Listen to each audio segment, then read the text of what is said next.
Good morning, good morning. I'm David Cholmondeley, and a warm welcome to the castle, which has just been renovated, or part of it has, but this room is finished anyway.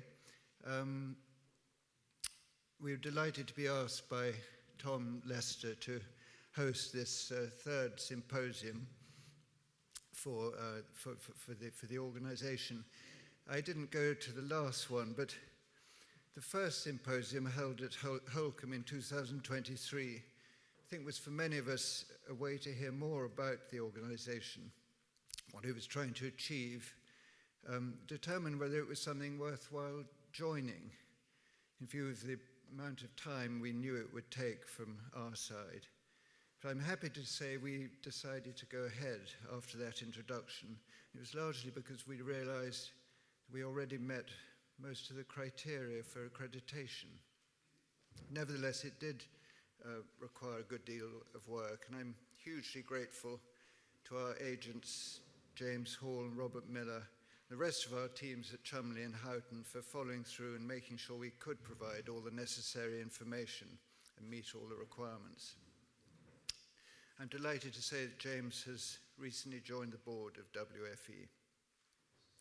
I'm also extremely grateful to Rob Brown for supporting us with our submission for Level 2 accreditation, for coordinating with the auditor, Jonathan Whitehead, throughout the process.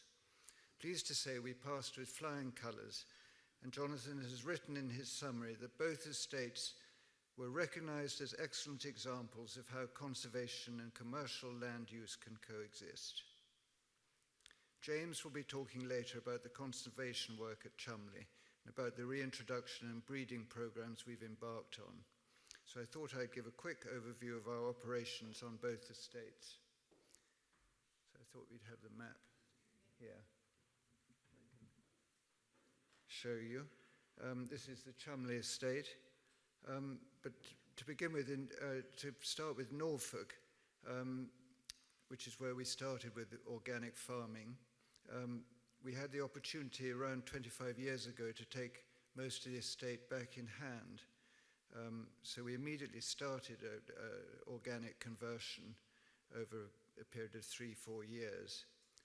And it's really been a win-win for us, really, for obviously biodiversity and ecology, but also the estate's finances, particularly since we made the decision, which is unlikely and perhaps foolhardy in Norfolk, to start a dairy herd. But in any case, we now farm the whole estate ourselves or under contract.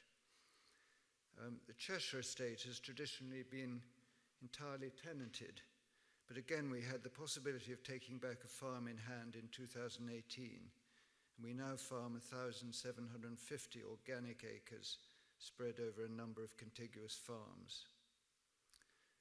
Across both estates, there are around 1,000 jerseys and jersey crosses, yielding about 6,000 litres a cow, with the milk going to McDonald's on an organic contract with Arla.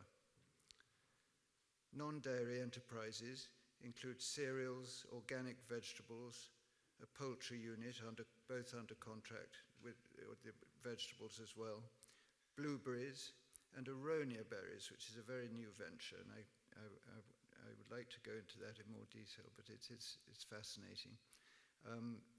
Fallow deer and red deer in Norfolk, and also a small flock of Norfolk horn sheep and Old English longhorn cattle on both estates.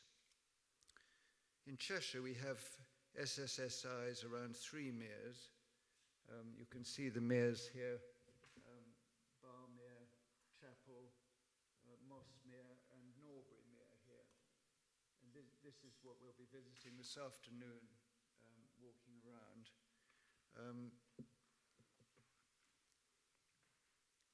So the 3 meres, we started rewilding projects around all those meres.